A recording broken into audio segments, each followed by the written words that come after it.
think it's midday somewhere, right? Let's go. Really appreciate each and every last one of you all that's tuning in to the nation. Really do. Shout out to all of the HBOs, the SGs that's in the house. Their share gang, notification squad. It's Victory Monday. One day at a time. One movement at a time. Brick by brick. I think Mike McCarthy, you got a press conference that's about to start in a few. We'll jump into that too. Let's go. Yeah. They say ain't no party like a cowboy party. Yeah. What about a Law Nation party? Ain't no party like that too. Come on. Yeah. Mama, there go that man again. Let me see some fiery emojis in the chat. If this your first time watching, chill, relax. But if you celebrating, break out the champagne bottles and the Hennessy. Yo, come on.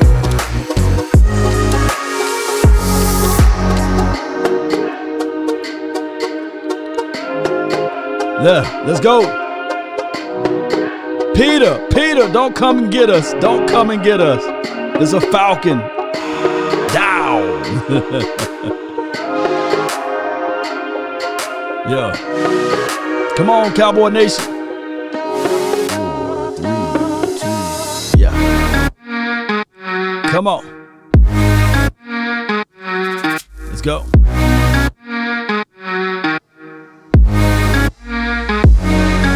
Yeah. Come on, baby. Like, subscribe, share it. It's caring. It is.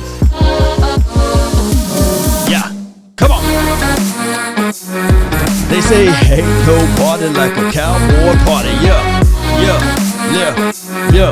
Let's grind. Let's go. Let's get it, baby. Come on. I know you guys feel it. It's the revelations of your thoughts, your heart, soul, and mind, and send you. You're listening in to nothing, and I mean just that. Nothing but the best. Yeah. Let's go, Cowboy Nation. Yeah. All right. Ain't no party like a cowboy party. Yeah. 5, 4, 3, 2. Yeah. Cool. Appreciate everybody for tuning in. Oh, man. Right at the open, I can't even get into it because they already talking to Mike McCarthy. Already on YouTube. I believe it's on YouTube. Hit me up on YouTube for more information. Chance to kind of take off. I just think it's the reflection of just the players and coaches, exercising the game plan. I mean, every week while you have game plans, you have what you feel are your strengths going into the game. Let me know if y'all can hear the audio. We're extremely productive on offense, so we've been, let's build a plane while it's in the air. For the most part. So in defense, I think our guys are doing a really good job, continuing what we started the season on. We needed to be much better in the run defense, and so we've been able to accomplish that. And I think just the way we're running the ball and the run defense, it brings a balance to our games. It brings a that gives you the best chance to be complimentary. And let's be honest, I think the unit that's playing the best here this past month is special teams. Special teams is playing extremely well. So I think it's just a combination of all three phases hitting the target, and might as well listen to this interview. Play well as we did yesterday. We can be a dangerous football team. There was a story on NFL Network today about raw and monkey butt. Can you kind of explain that to us? Yeah, it's just yes. Monkey butt.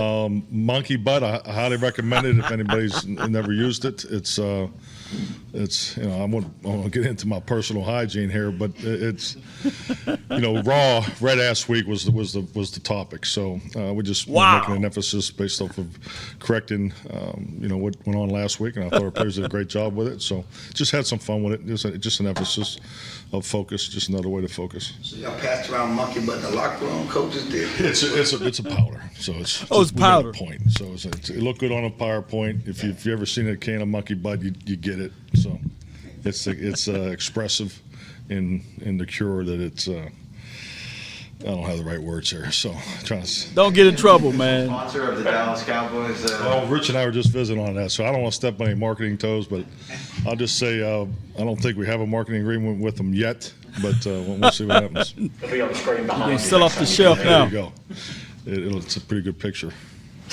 Between the watermelons that last year and that this year, what's important to you to kind of mix up the way you're motivating this team? Oh, I think you have to keep it fresh, and I think just like anything, our business is, you know, you're focused on the same thing every week, but I think the reality of, you know, being redundant and just trying to emphasize the same things over and over.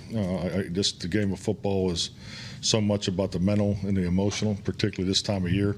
You know, I think teams establish themselves in September, and you hopefully, you know, start connecting in October, and then I think November is, you know, this is when it gets tough. You're not going to always be in a favorable leverage point, and so, you know, I just think the mental and emotional part, just different ways to focus is as important as a football team. So, I mean, really, when you get to this point of the year, you're really focusing on cutting back practice and trying to be smarter with your players from the physical workload output. So as much as you can do, you know, mentally and emotionally, just to find different ways to focus, I think it's helpful. No doubt. Stretch, we got 3 games in 12 days. Is this where the state program, the GPS trackers, all that, this is where you really see it make its impact? I mean, definitely. I mean, this is when the schedule comes out. I know for me personally, this is a major stress point for us as a schedule. I mean, we play 3 games. It was 12 days, 14 days, 12 days, but, you know, 2 of them on the road. I mean, that's a challenge. It is. 3 and 12 days with 2 road games, and you know, travel, all those things. You know, it's stress is additive, and you have to be in touch with that. And I think even the way you practice going into this 12-day 3-game stretch is as important as the way you practice during it too. So that's just something that I've learned from experience. So this is a challenging spot for us. How is Lamb doing, and how did you come out of the game yesterday as far as I think CD's going to be fine. You know, I don't have a exact if he's going to practice Wednesday, but I fully anticipate he'll be available. But so we didn't have anything else major to report. How did Tristan come out of that game? Good.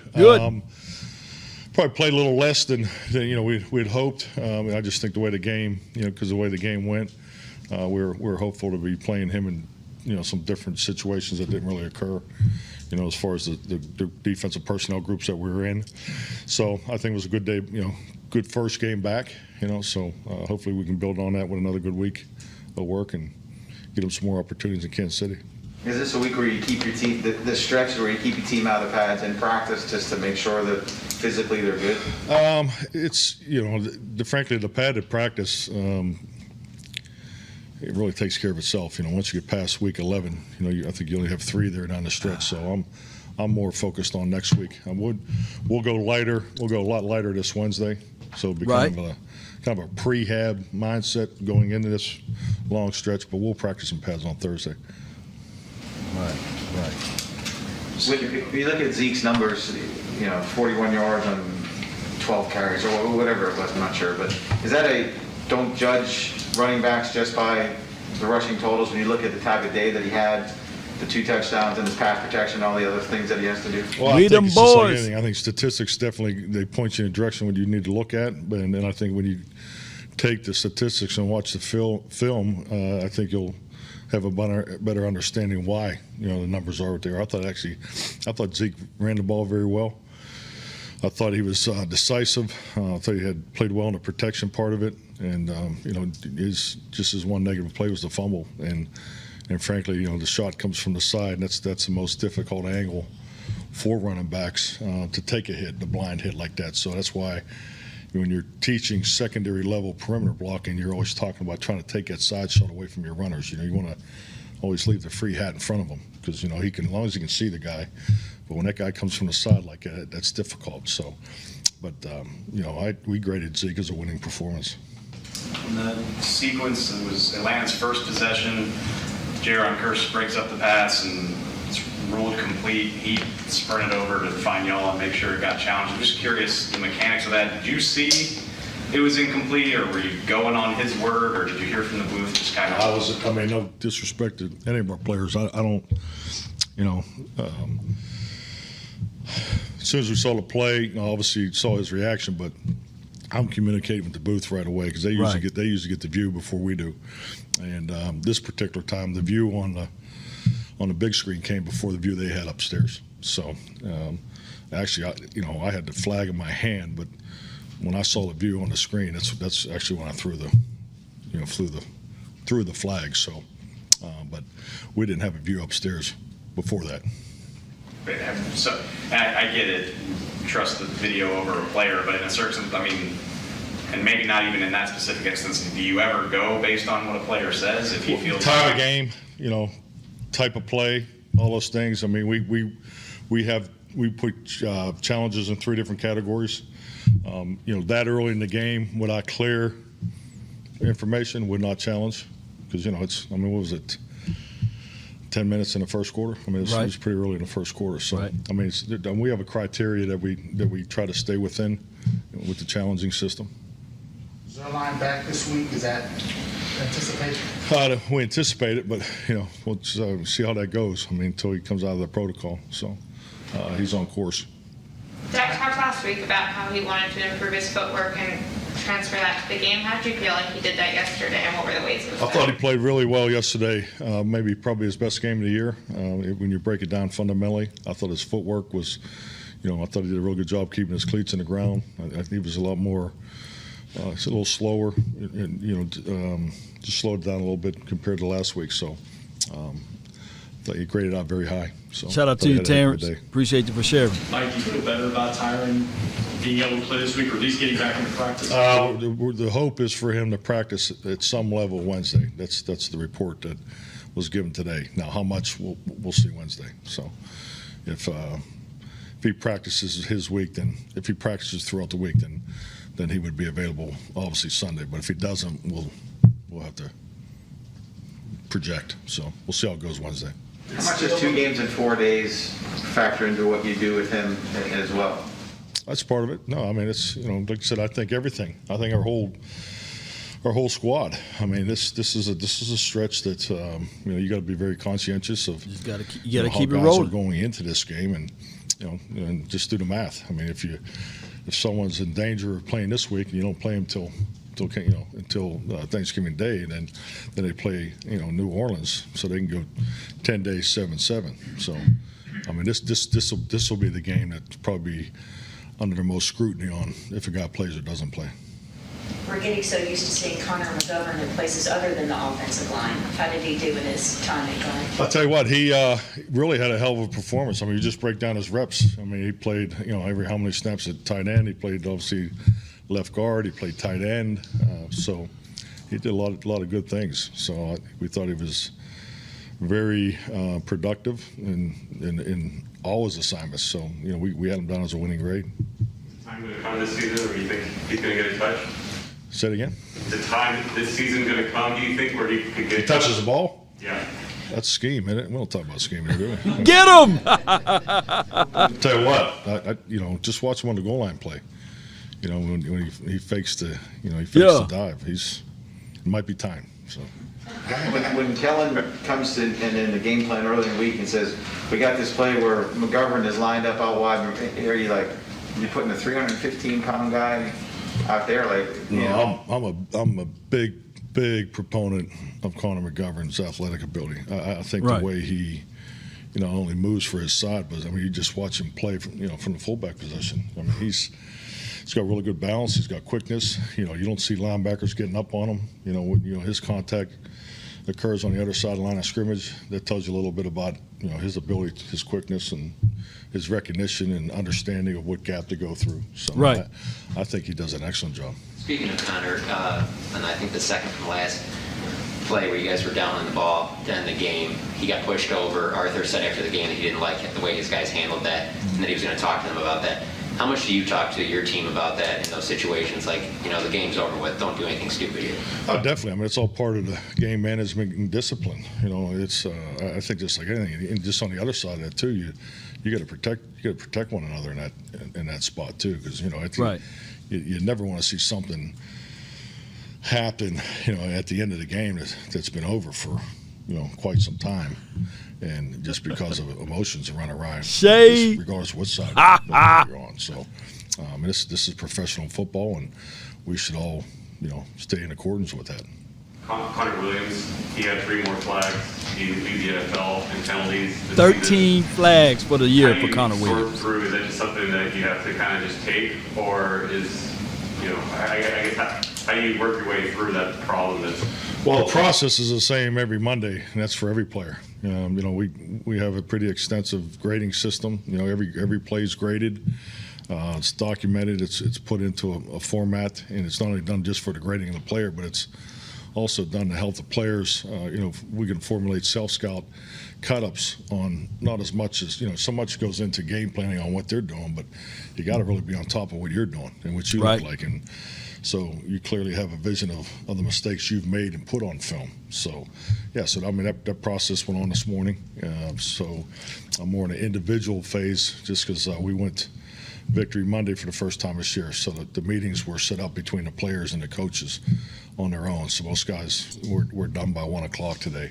Wow. But yeah, no, Conor clearly understands the way he performed, and you know, we have a very competitive offensive line room. So, you know, we'll see what the future brings. His out block seems questionable, where he found like he lost his balance and maybe wasn't intentional with it and defensive tackle. I think sometimes you see it in this league, and it's definitely on the field yesterday. Sometimes players get in awkward positions. You know, it's not clean football, and you know, gets rewarded with a penalty. I think you had a couple calls there yesterday where, you know, guys got tied up and, you know, didn't look right, and you know, and one player was penalized. I mean, I think you could talk about Noah Brown's holding.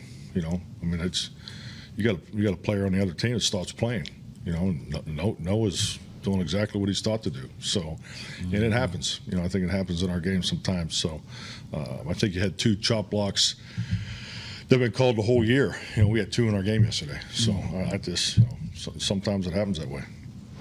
Beyond the McGovern stuff, what are your thoughts on Kellen's creativity and what he's been able to do with guys? And, you know, Cedric's lined up. He got him at the Wildcat a little bit yesterday. He's throwing a pass earlier. Zeke even threw a pass technically there. What do you think of Kellen's creativity? Oh, I love it. I mean, we have, you know, our deceptive menu is something I think Kellen and really our young coaches do a really good job scouring, you know, each week, and you know, they have like I said, they have a pretty good playbook, pretty good menu. And, you know, so much of deceptive plays and the creative plays, they're great, but it's when you call them. And I think he's doing an excellent job of calling them at the right time. I mean, I think it's just like any of those types of plays. If you don't catch the right defense, you know, it could be not a very good play for you. So he's doing a really, really good job calling them at the right time. What are the parameters on that when you look at it? Because again, you just don't want to incorporate anything just because it's creative. I would think it's need to. No, they're all sound. No, everything we do, I mean, it has to be sound. I mean, you have to, you know, just the one play there, going down there, you know, Ced and Tony. I mean, Billy Jack. I mean, you're definitely have a clear understanding. It's a perimeter run. You know, perimeter runs. I mean, it ends up being a perimeter run. You have a forced defender and a contained defender, and you know how they're going to be blocked, and you know what you're looking for. So you know, it's not the best play versus pressure situation. So I mean, the design of it's no different than any other play. So I mean, if it isn't, your risk is going to be a lot higher for it to work. So in regard to that deceptive menu that he brings, we're in week 10, and every single game thus far, Kellen's bringing unscouted looks to the opponent each and every game. Is that rare to continually do that, or is that generally accepted as commonplace around the league where you're going to go into the game and see something you haven't seen? I think that I think he's definitely we're doing it on the high side of it. I mean, it's, I think the creativity from Kellen and throughout the staff is definitely high. For my experience of staffs have been on.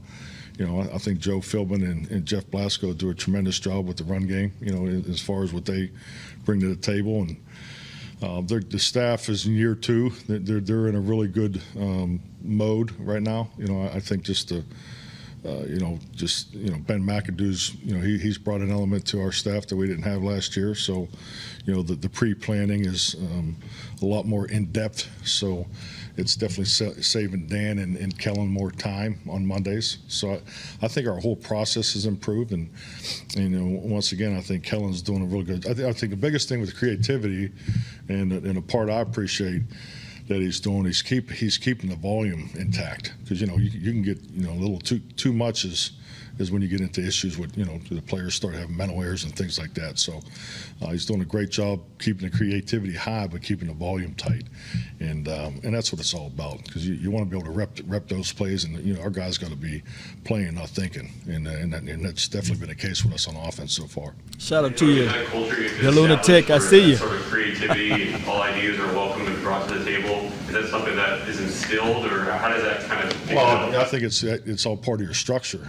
Creativity is great, but it has to be sound. If it's not sound, it's not, it doesn't happen. So, and it has to build off of something. You don't want to be jack of all trades, master of none. You don't want to just be drawing them up on a board each week. I mean, if you look at the deceptive plays that have, most of them are things that he's put in during training camp, or there's some form of fashion. It's a variation of things we've done in the past. So it all fits together.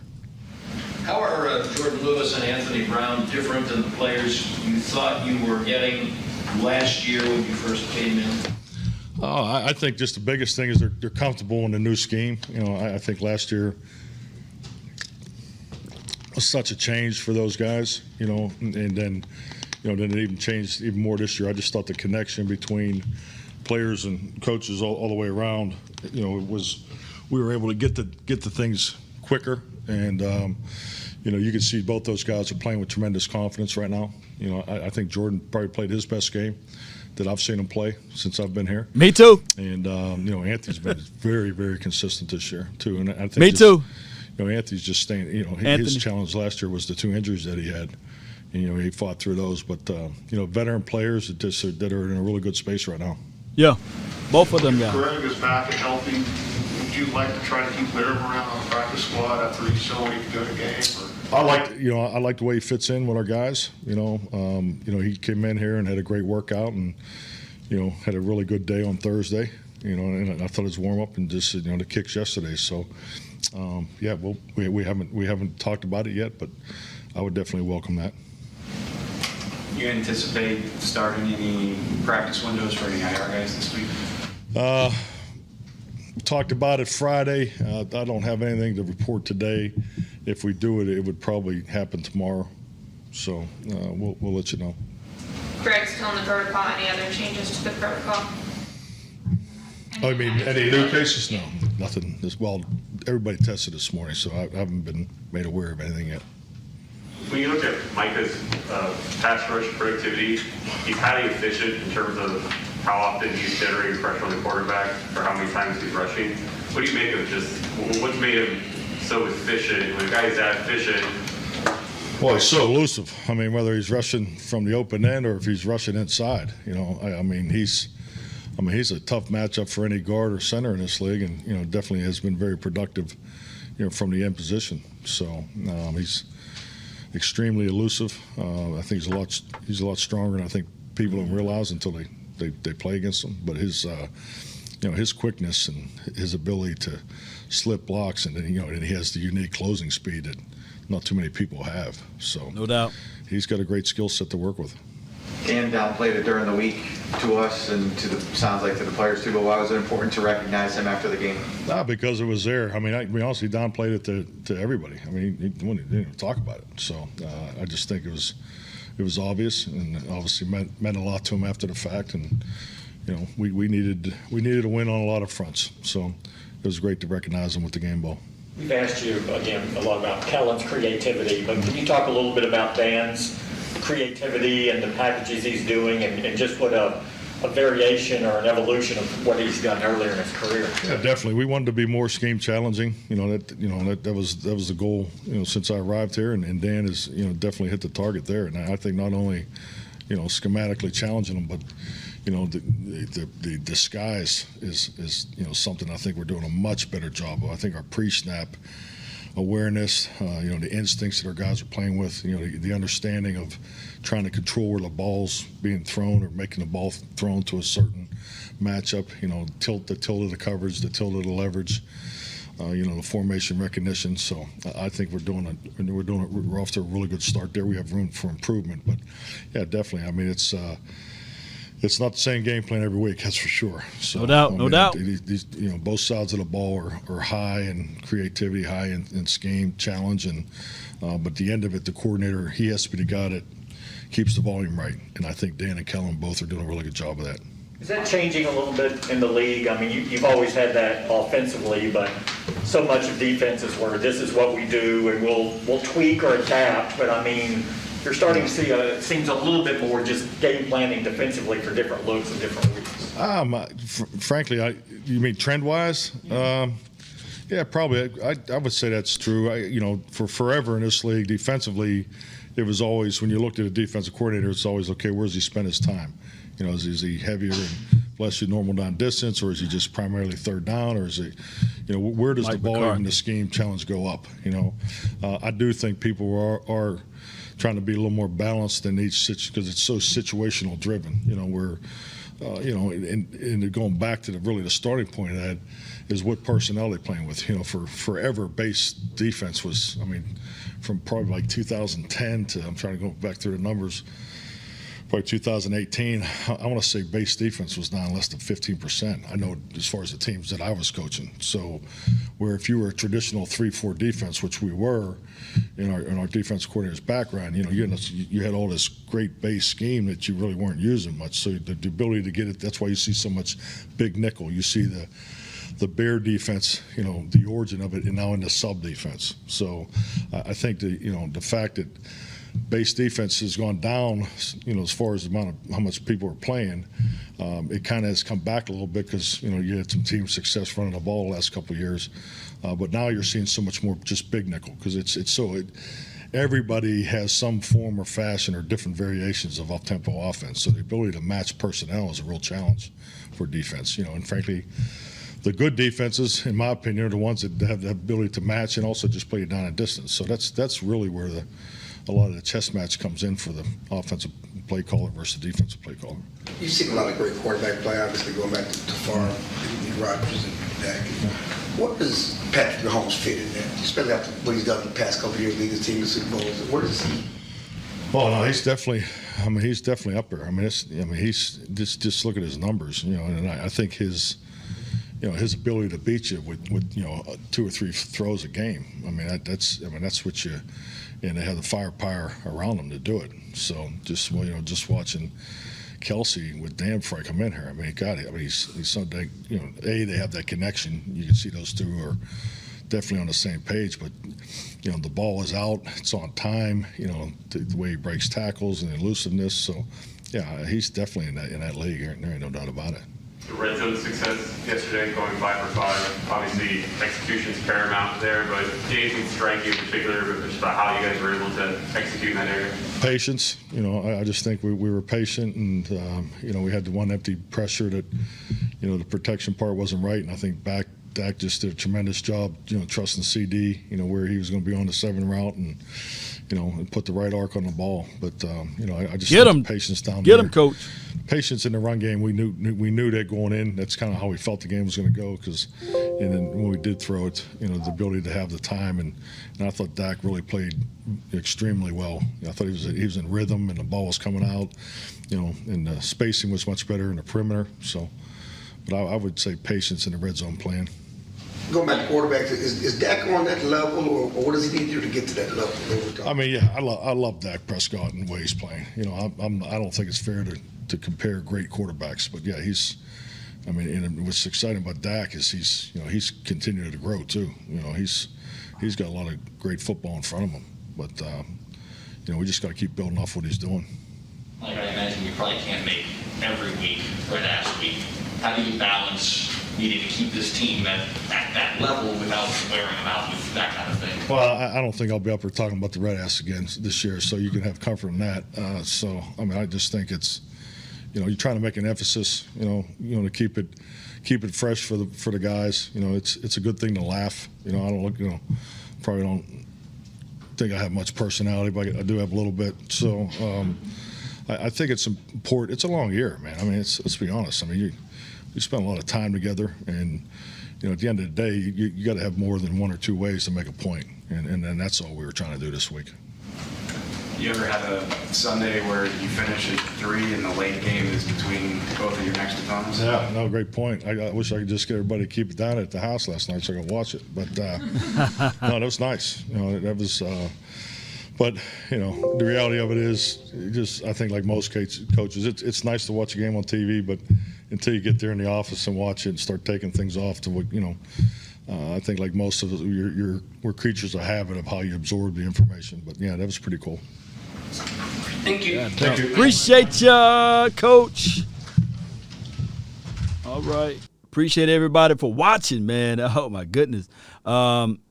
It was like, hey, what's breaking news? What's news live and all of that?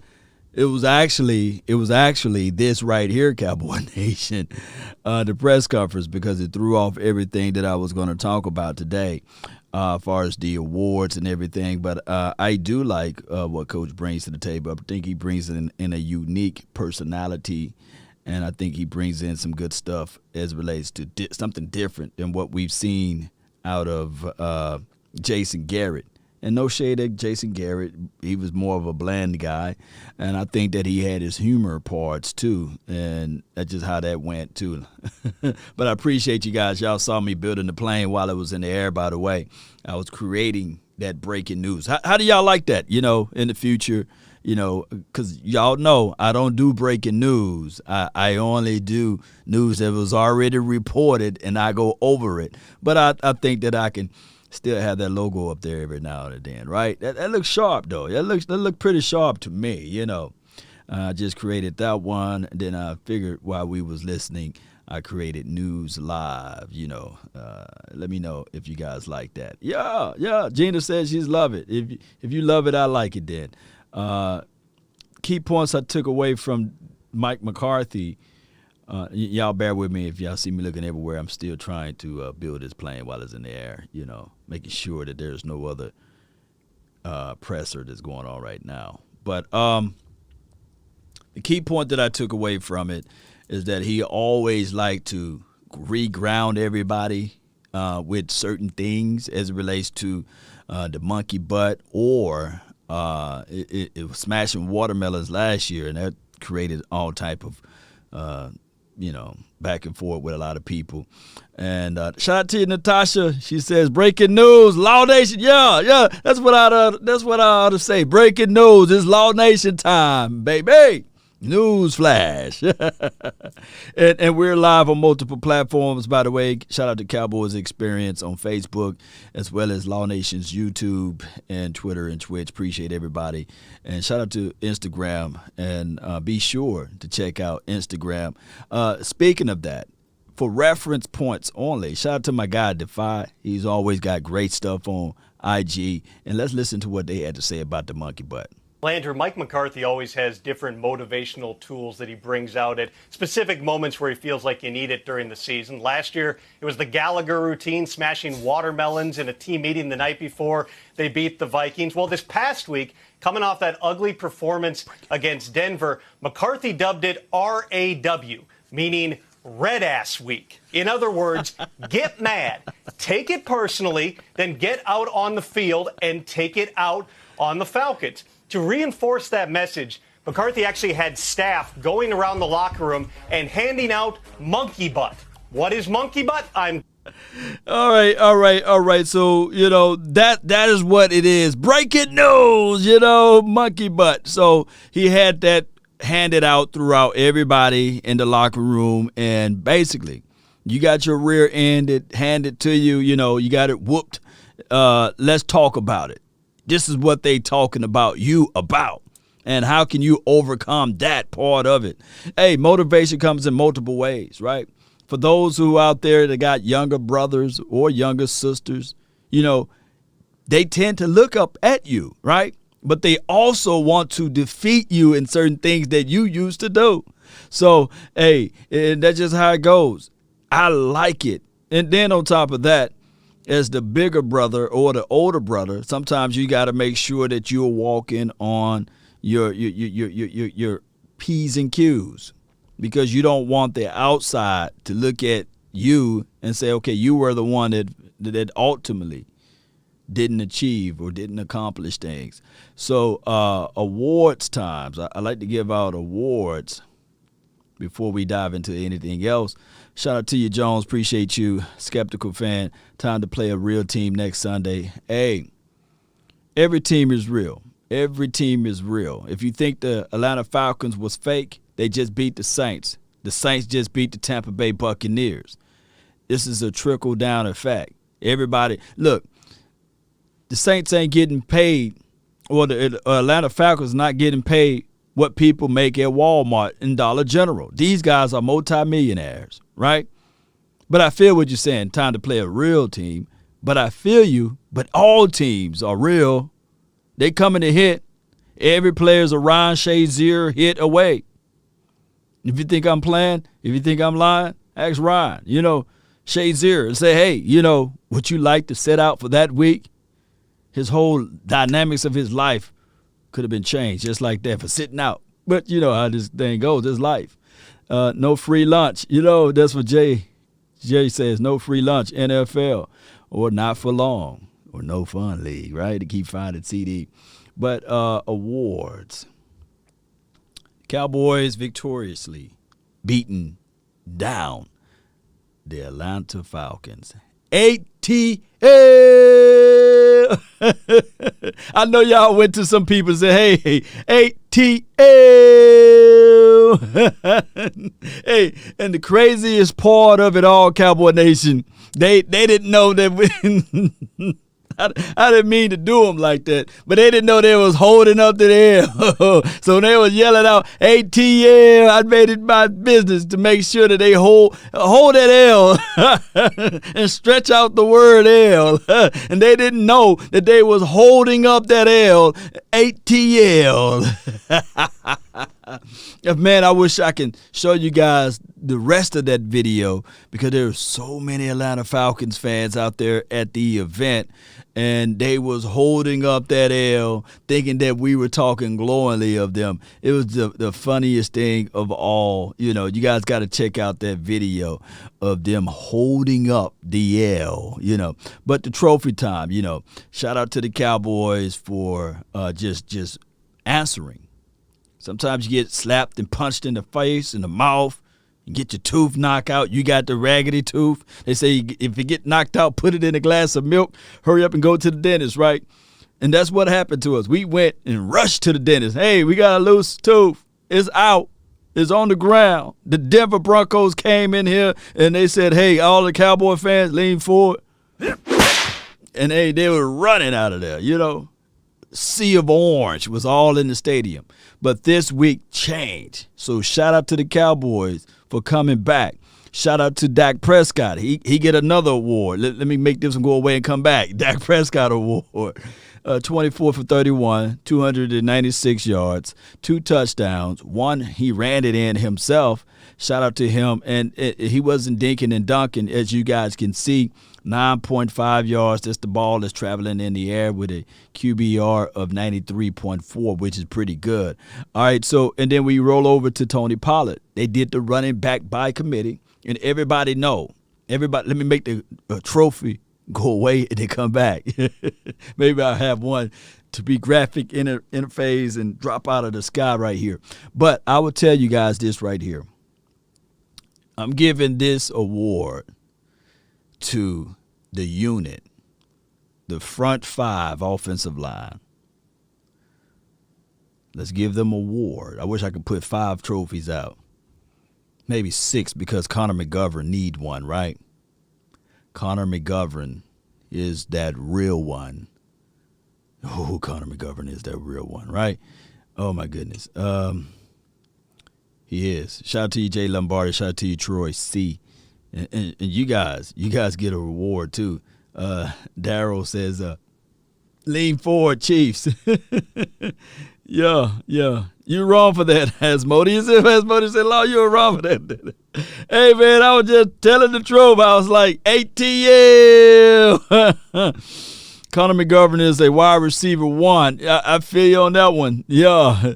The award goes to this award. Let's say, let's give this one a name. Trench Award. Yeah. Trench Award goes to the offensive line. And Resiliency Award goes to these 2 running backs right here. Let me move the names of the way. Yeah. Tony Pollard and Ezekiel Elliott. But Law, I can hear people already saying, but Law, how do they get an award and they didn't get 100-yard rushing? Well, they got the award. Hear me out. Don't shank me with the butter knife. They get the award because they got 100 yards. Less is more. Look, how many more games we got, Cowboy Nation? Y'all post it in the comment box. But what you want to do is spread it out. You don't want to use it all up. You want to spread it out. Spread it out. You want to spread out Ezekiel Elliott. Spread out Tony Pollard. Tony Pollard could have had more yards, but there was a certain aficionado that was hating, and I ain't going to talk about it. But, you want to spread that thing out. That's including the playoffs. Playoffs? Are y'all including everything? Or let me make sure somebody math is right. Let me see who math is right. Yo,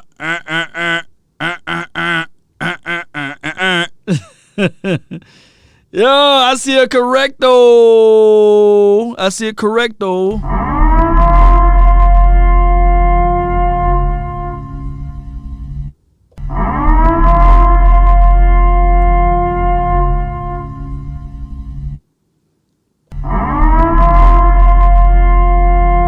I'm going to keep pressing it till I see 11s all the way down. I need to see 11 straight down, Cowboy Nation.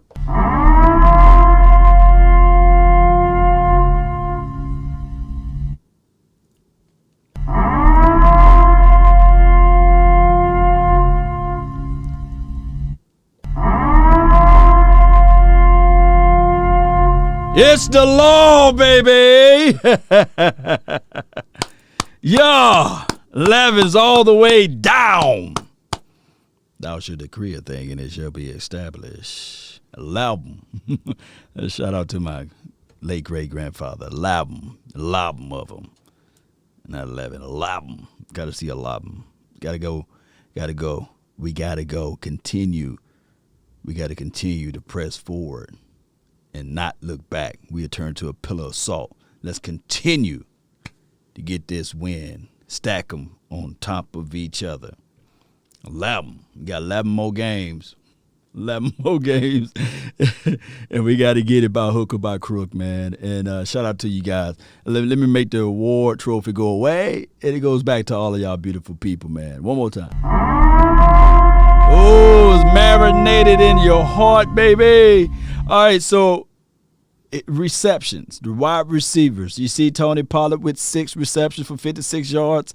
Hey, and you see as well as Lamb with 6 receptions, Amari Cooper with 4 receptions for 51, and Gallup 3 receptions for 42.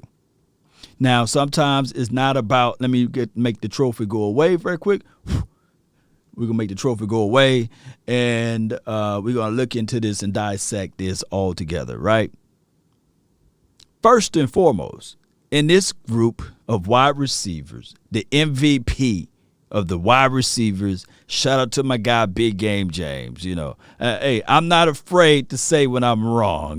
But so far he's been right with the game changer, and he said that CeeDee Lamb would be the game changer. Although I still believe that coverages are being rolled to the right or what have you, or rolled to the left wherever Amari Cooper is lined up at, right? But we got to give praises and grace and good stuff to CeeDee Lamb. Oh, my goodness. And I forgot your name, whoever you are that's in the chat, whoever you are that was in the chat, that said, I think it was last week, you called in and you said that, hey, Kellen Moore got to be able to make sure he get the ball out to his playmakers. He got to make sure that he do it early and often, not too late. He got to make sure that he gets CeeDee Lamb early. If you're present right now, let me know and I'll give you this award. Who said that? Even if you typed it in the comment box, you said, Law, the Cowboys got to give the ball to their playmakers. They got to make sure it's early. And when they do that, they get the game in rhythm. And like yesterday or what have you, it was early to CeeDee Lamb. And it don't take you going all the way down the field to throw the deep ball, the long ball. All you had to do was just even put him at running back. Put the ball in CeeDee Lamb's hand, and that creates all type of momentum. That creates all type of inertia. You know what I'm saying? What they say, body in motion stays in motion. Centrifugal force or something like that. All of this stuff we learn. Keep it moving. Don't stop it. So that is what I like out of what Kellen Moore was able to do. Not just, hear me out, not just for CeeDee Lamb. Also to this guy right here, Tony Pollard. But he's just a running back. No, don't put him in a box. Don't put him in that box. Don't put him in that box. Get him outside of the box. Throw the ball to him. Keep it fresh. And when it's time to hit Amari Cooper, let him eat as well. But Gallup, those yards, 3 receptions for 42 yards, may seem little. Let me move the trophy out the way. It may seem little, but it was a lot. The money down. The money.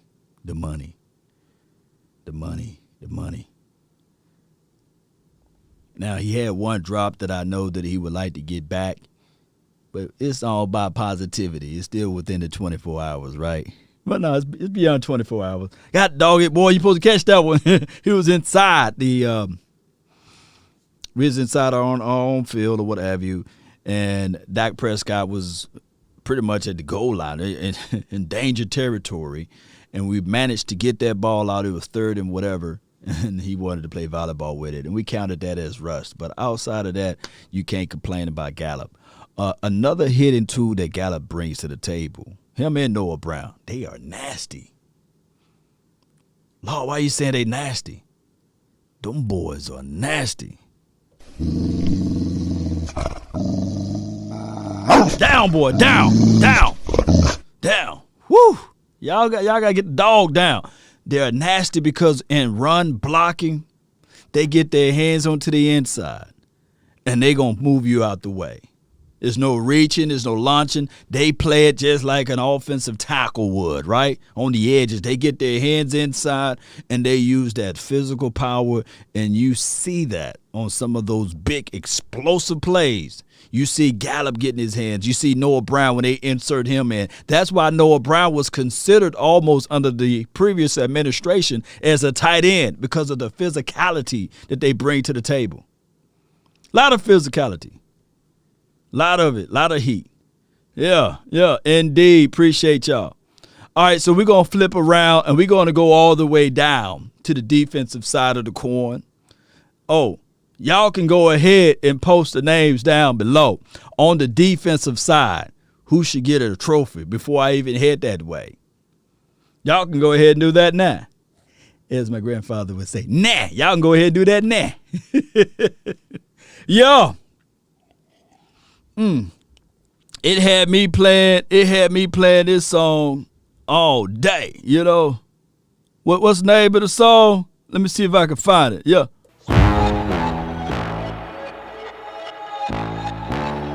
Yeah. Tell them run it up. Tell them run it up, baby. I wake up. Yeah. I wake up, flex, thumb down now. No drip, this. Tell them run it up. No sleep, no rest. Might crash, might wreck, but first I stretch. Tell them run it up. Yeah. I wake up, flex, come on, down now. Yeah. No drip, this. Tell them run it up.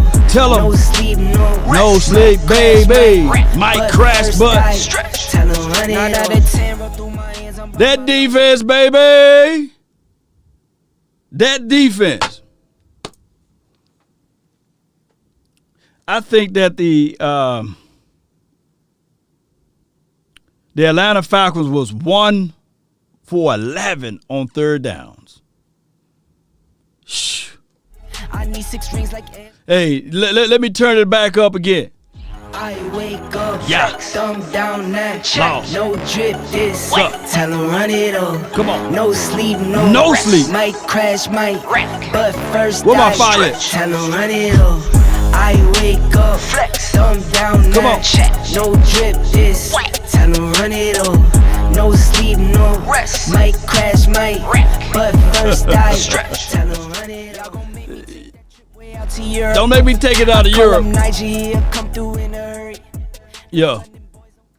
Yeah. So it was just that crazy, man. When we looked at this defense, and I'm telling you guys, Parsons, he get an award just off of GP, just off of GP. Appreciate those who generating these donations to help elevate the nation. I really appreciate your love and adulations for this situation. But when we look at Parsons,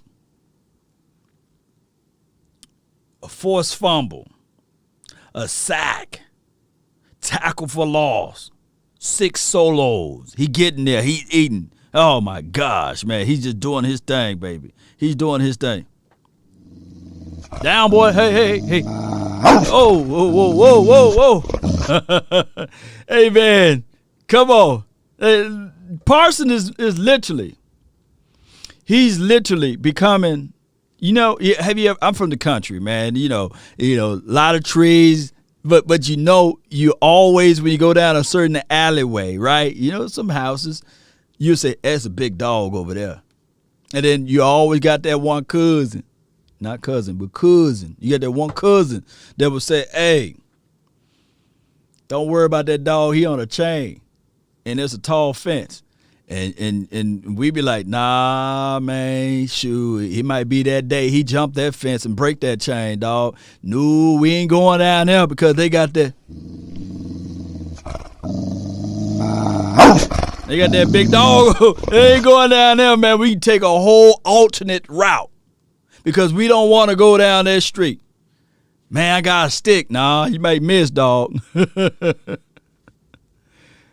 That is what Parsons is. He's that big dog. Let me know where I'm lying at. Let me know. Let me know. You be like, nah, man, I ain't going down that road. No, I ain't finna go down there. No, that dog might get out. And when the neighborhood know that certain dog is out, shoot, you don't even go outside to play. Nah, man, that dog off. He off the chain. Where you think he's off the chain come from? Yeah, and he's a lion. Yeah. Well, we ain't in the Serengeti though. I'm talking about the neighborhood. But I'm quite sure he got that lion effect too. Shout out to your nobles. Appreciate you for your donations, man. My defense was on fire. Yeah, we ain't in the Serengeti, but I'm quite sure if we was in the Serengeti, yeah, he that lion. The lion is always hungry. You ever notice in the wild, the hyenas, They'll mess with the females a little bit. You know, they'll come over and they'll come over there and eat some of the foods and the carcasses that's left. But when that male lie, I need to go, look, y'all know what I'm going to do? I'm going to find me a lion roar. You know, I'm going to find me a plug so I can press the lion for him, right?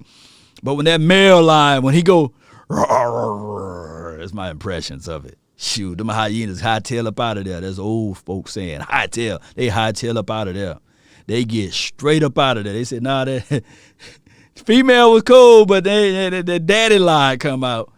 Daddy's home. And that's what Parsons is bringing to the table. So he get that award right there. I don't even have to move it off the shelf to talk about J-Ron Curse. I don't have to move this award off the shelf to talk about J-Ron Curse, the Intimidator, third and about 7. And we was doing the play-by-play, and we was sitting there saying, man, he counted on him. And they said, nah, Law, look again. Law, look. When he popped him, that ball went and then he didn't go back to him ever since then.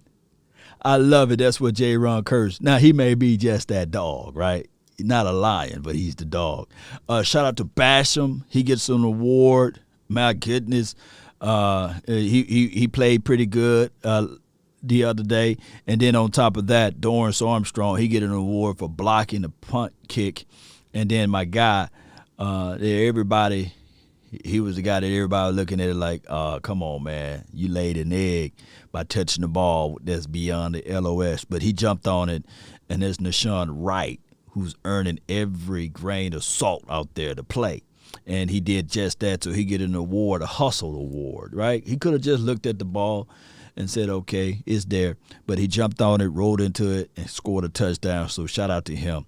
But we got to give praises to these 3 guys that's in the DB category. And number 1, where they name at? I got to give it to Diggs first. Let's pull up Diggs first. This guy right here, 18 INTs, and he get enough hate already from the 4-letter and some of the 3-letter network. And speaking of that, let's tune right on in to that hate, because people always hating for some reason, and that's okay, because we prove it on the field, right? Let me see where you at. Oh yeah, here we go.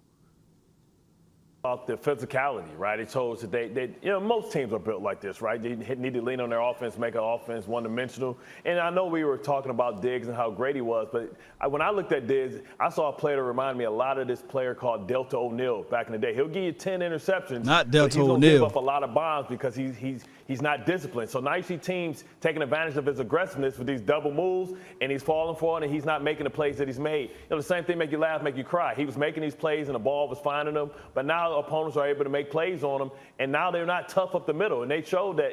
So why don't you stop just a little bit, Bart Scott? Yeah, keep your head, no, right here. Lean forward right here. Place that chin right there. Mm-hmm.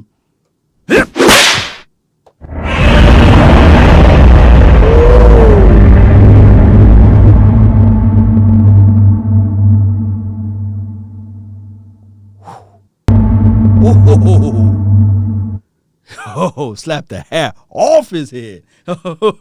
He got the receiving hairline too. You moving again? Boy, I know somebody that's watching felt that one.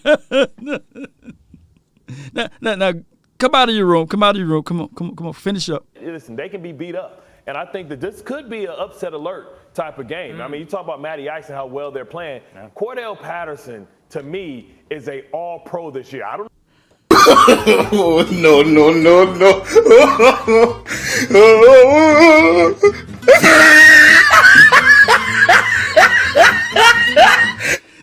This dude said Cordell Patterson is an all-pro this year. How much hate can you have in your heart, Bart Scott? Bart, what's it? Bartholomew? What is your real name? Let me rewind for those Let me rewind for those who couldn't hear. Let me rewind.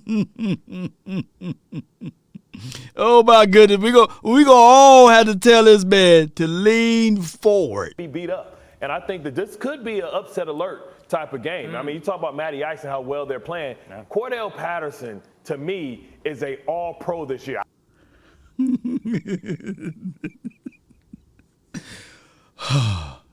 Y'all got some of that monkey butt spray.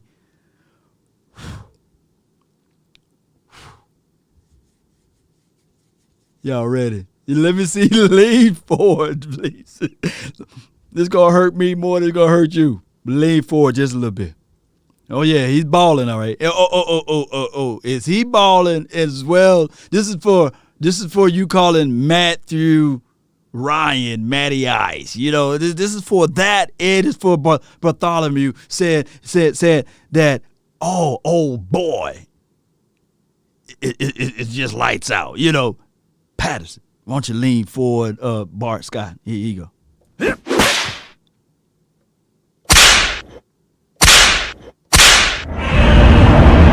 Go to your room.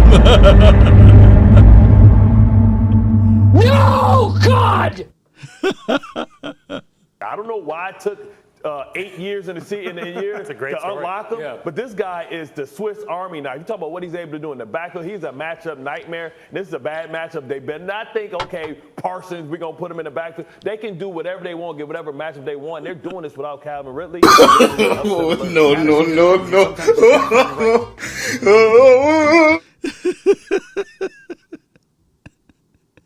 I was trying to tell him, I try to give y'all the warning. Hey, Bart Scott is that dude. He cuz that say, hey man, we can still go down this street, man. That dog is lying. Hey, that dog is in a cage. He got a big chain on him, and they got an 8-foot fence, man. And we can go down the road, and I'm trying to tell him, like, no, man, let's go down this way. And he's like, nah, man, Parsons, he all right, but that dog Parsons, he ain't really like that. He's on a chain over there. Okay, Parsons, we're going to put him in the backfield. They can do whatever they want, get whatever matchup they want. They're doing this without Calvin Ridley.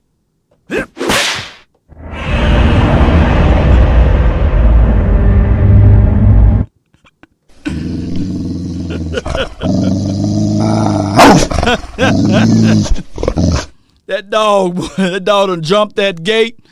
Hey, what happened to Law, man? Why Bart Scott the only one down there? Bart looking for me. I'm already gone. I'm at the house clean as a whistle. Got my polo on. I'm in the house sipping on my Kool-Aid. Bart done got all bit up and everything. Why Bart got all bit up? Cause I'm trying to tell cuz that dog, man, you don't want to play around with that dog. So you got to respect that dog. And he didn't respect that dog, so that's why he got all bit up. You know what I'm saying? I'm all clean. And they say, well, Law, man, you was a coward, man. Well, the coward tells the story how the brave man died, right? I could tell the whole story. Hey, man, I fought as much as I could, but hey, Bart just didn't make it out, man. I made it to the house. You know what I'm saying? Untouched, unscathed.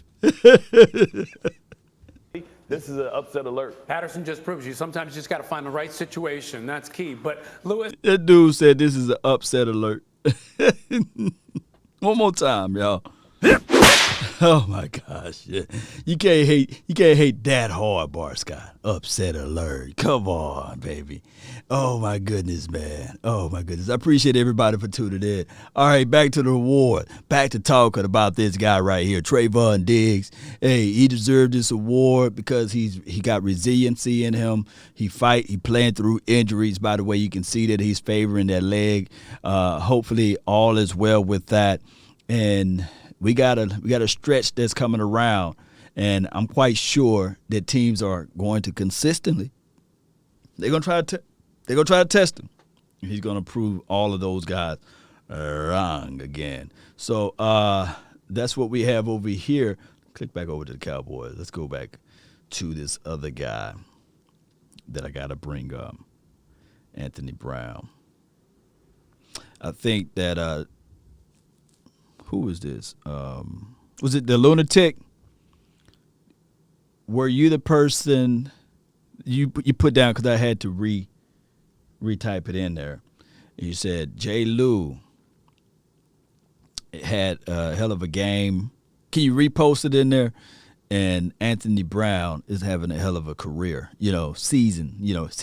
Somehow you put it, you worded it just right, and you said the words just right for me.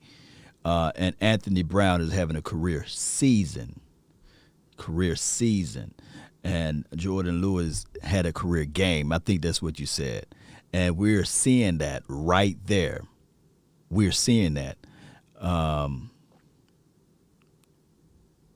Yeah, that pick from Brown, JJ Network, appreciate you. It wasn't easy. Oh, it was not easy at all.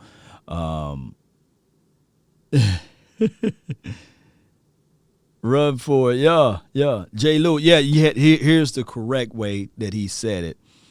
And he said, the lunatic says J. Lou had a career game. Like, for real. Covering Kyle Pitts, covering the slot guy, Cage, and as well as covering some of the receivers on the outside. And he was just that guy that stood on the hip. And I was like wanting him to get an interception. Then I looked up again, and he got that interception. And I was worried for a second because it's Jordan Lewis on Kyle Pitts, who was eating in the first parts of the game. And then A. Brown having a career season. Like, when we pull up his stats and stuff, let me see if I can just pull it up while we building the plane while it's in there. Of course, it's Ezekiel Elliott. Let me see. Anthony Brown. There we go.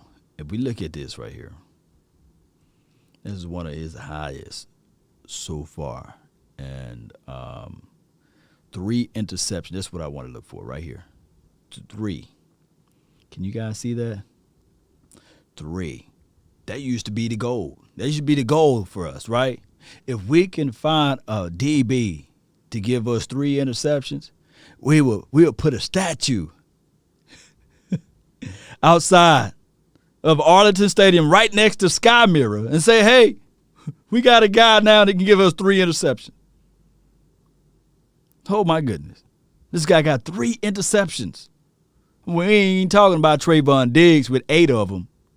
But this is remarkable because this is the other DB that been on this team before Mike McCarthy's administration to get 3 of them. This is it right here. This is it. And y'all know how much dirt I throw on Anthony Brown's name. Hey, I look. Who said I apologize? Was that Anita? Was it Baker?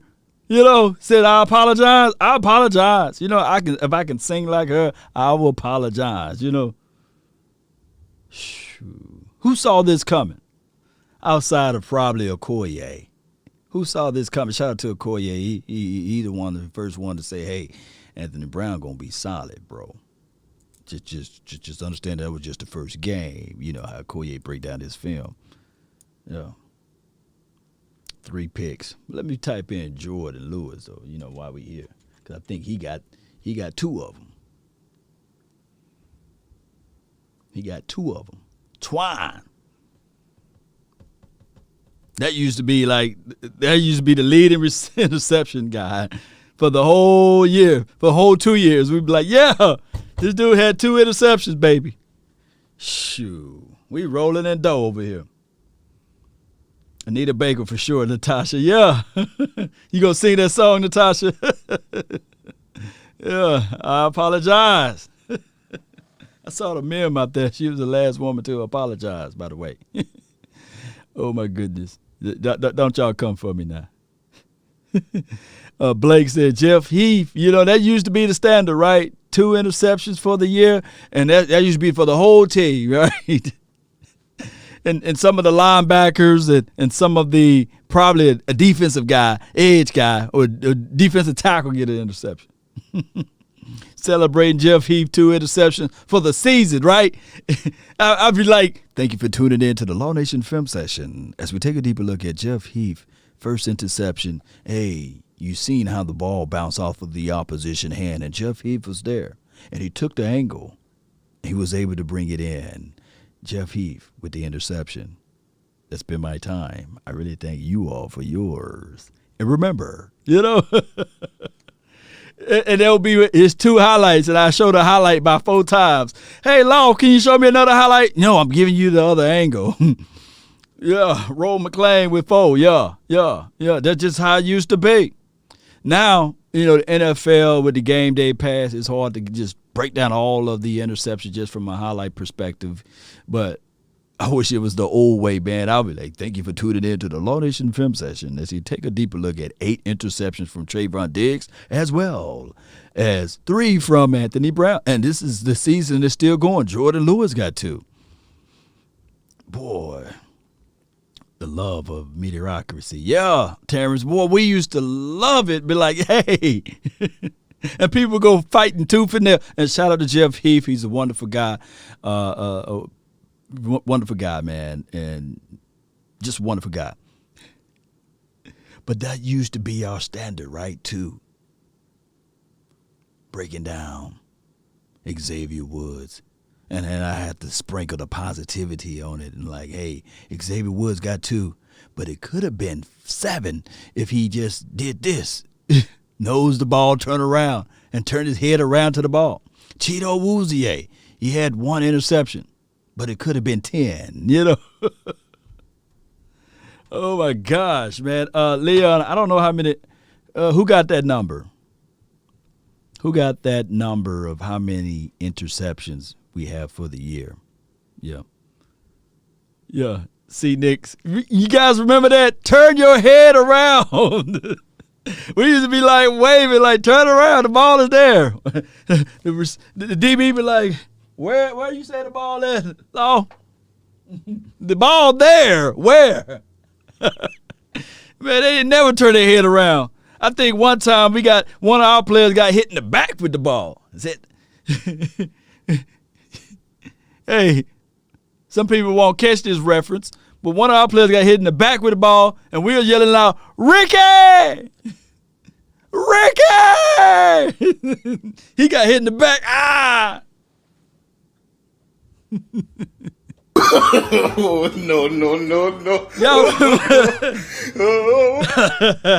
Ricky! We got 14 for the season. That's good, man. That's good. Yo, get hit in the back. Look, I kid you guys not, and I like him because he played only 88 miles from my hometown, and he played for that college, Odell Beckham. But Odell Beckham literally started his whole entire career off of Brandon Carr. One-handed catch that all Brandon Carr had to do was just turn around. The ball was literally there, and it was kind of like an offensive PI a little bit. But dog it, he sprang his whole career, Odell Beckham. Whole career off of that catch. And if I were to poll thousands and thousands of fans about that game, they would think or thought that the Giants won that game. They actually lost the game. But the catch heard all around or seen all around the world. All around the world. Everybody to this, what that dude got? To this day, they still talk about that one-hand catch. To this day, Cole Beasley, to me, caught a better ball. He caught a better ball, right? Cole Beasley, to me, caught a better ball against the Giants. And nobody talk about that one. The Dak Prescott roll out to his left, looking down the field in the winding seconds. Y'all remember that? And Dak to Cole Beasley, the one knee down. Y'all remember that one? That was a better catch, but nobody talk about that one. And I think of, was it Post Malone? He predicted it to catch. You would think that catch should be in a glass box somewhere, you know, with the glove, the helmet, the ball, and everything at the Hall of Fame. Got that knee down. Yeah. Boy. And let me tell y'all, another catch was really dope, but it didn't count. That one didn't count. I think Tony Romo to Dez Bryant against the Giants. I believe it was against the Giants or somebody. It was a real good one. Same area almost in the end zone, but it's a story of a different day, you know. But nobody talk about those two catches. They talk all the time about because you know why they talk about that? Because now, I ain't talking about the Dez 2014 against the Green Bay catch, but it was a Dez Bryant catch that was in the end zone. I think he got his pinky out of bounds or something like that. I'm going to have to find it and post it somewhere. But he had his pinky out of bounds. But it was a marvelous catch, but they counted his pinky. It was out of bounds or something like that. I'm going to have to go back and find that catch for you guys. He caught it, but he was out of bounds. And nobody talk about it. But you know why they talk about the Giants catch? That they lost. Because they don't like the Cowboys, basically. They don't. It was at the end of the game. Yeah. You remember that Jay play? Boy. Yeah. Y'all remember that one. It deserved one of these trophies if he were inbound. So Cowboy Nation, it's crazy, man. Yeah, his finger was out. Yeah, Cash boy. You know, I'm okay with my memory a little bit. You know, I'm okay with it. But speaking of that, man,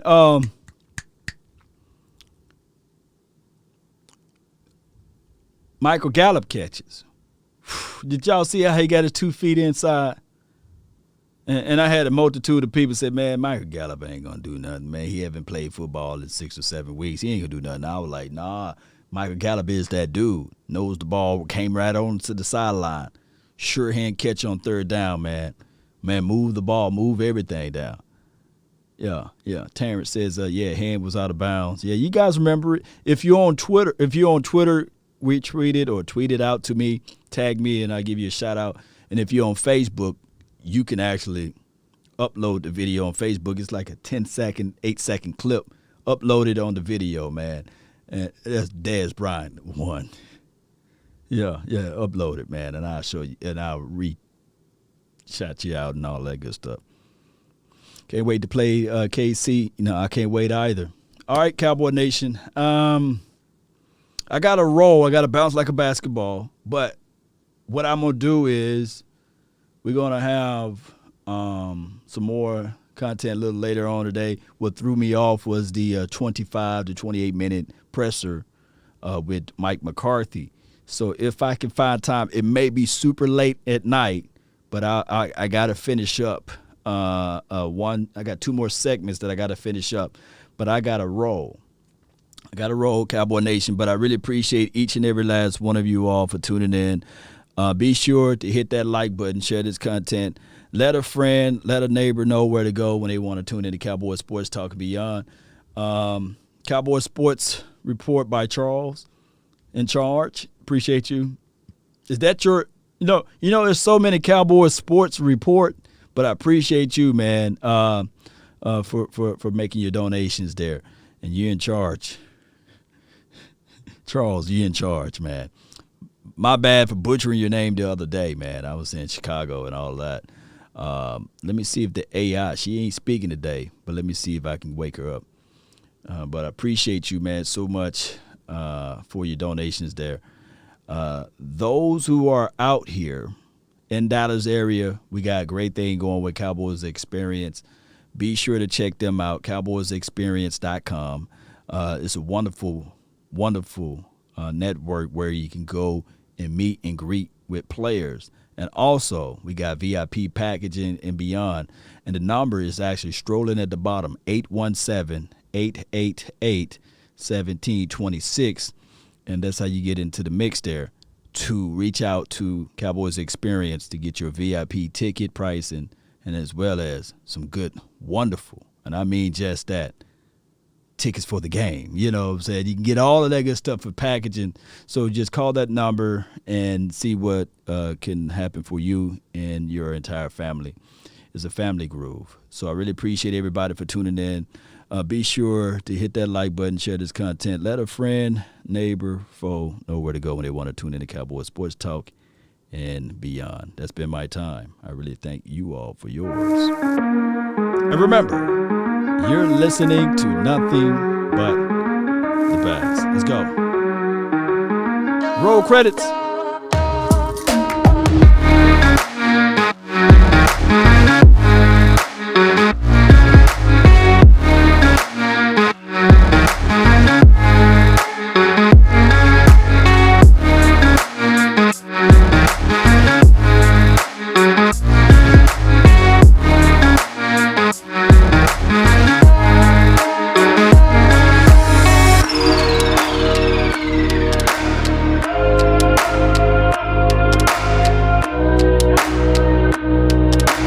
Let's go, Cowboy Nation. Yeah, it's fun. It's a party time for your mind. Yeah, as they say, ATL. Come on. This ain't no party like a cowboy party. Yeah. Let's go, Cowboy Nation.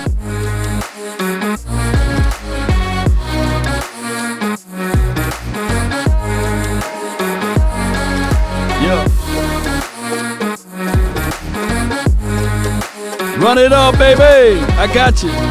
We can run it up right about now. 5, 4, 3, 2, 1. Yeah. We out. Love y'all. Time to run it up, baby. Yeah. Come on. Flex, I'm down now. Check. No drip, this. Tell 'em run it up. No sleep, no rest. Might crash, might wreck. But first I stretch. Tell 'em run it up. I wake up. Flex, thumb down now. Check. No drip, this. Tell 'em run it up. No sleep, no rest. Might crash, might wreck. But first I stretch. Tell 'em run it up. 9 out of 10 roll through my hands. I'm by my lonely. Come on. Turn to a savage. Now my baby wants to hold me. Yep. I love my fans. Don't need no friends. I got my homies. Thought I could trust you. I find out you tried to zone me. I'm number 1 up on that court. I'm Nick McGrady. Yeah. The first one in, the last one out. Can't call me lazy. Put in my hours, send the invoice, and they pay me. I need 6 rings like MJ and Tom. Let's go. Let's go. I wake up, flex, thumb down now. Check. No drip, this. Tell 'em run it up. No sleep, no rest. Might crash, might wreck. But first I stretch. Tell 'em run it up. I wake up, flex, thumb down now. Check. No drip, this. Tell 'em run it up. No sleep, no rest. Might crash, might wreck. But first I stretch. Tell 'em run it up. Y'all gon' make me take that trip way out to Europe. I call up Nigeria, come through in a hurry. Those London boys don't come to play, you should get worried. One false move, find yourself there getting buried. Dance with the devil, used to love playing those games. Made some bad decisions that brought my mama pain. I made a promise to her, swore that I would change. I'm on the come up, bet I live up to my name. I wake up, flex, thumb down now. Check. No drip, this. Tell 'em run it up, baby. No sleep, no rest. Come on. Might crash, might wreck. But first I stretch. Tell 'em run it up.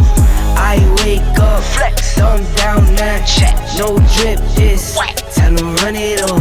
No sleep, no rest. Might crash, might wreck. But first I stretch. Tell 'em run it up. Let's go, Cowboy Nation. Let's go. I just wanna run it up. Kinda check or something. I've been really in the field, let up, yeah. I've been really in the field, let her rush, I let her feel. Lately, I just wanna run it up. Don't need no deals, I make the deal. Have to take it to a meal. Lately, I just wanna run it up. Yeah. Kinda check or something. Lately, I just wanna run it up. Count that too, count it up, yeah. Count it up, count it up, count it up. Lately I just wanna run it up. Need them ones, I need them fives, need them tens, I need that change to the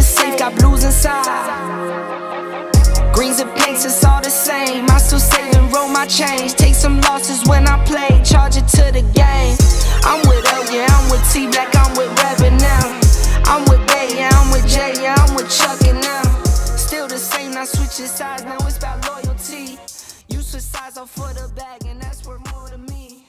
I mix Nike with designer.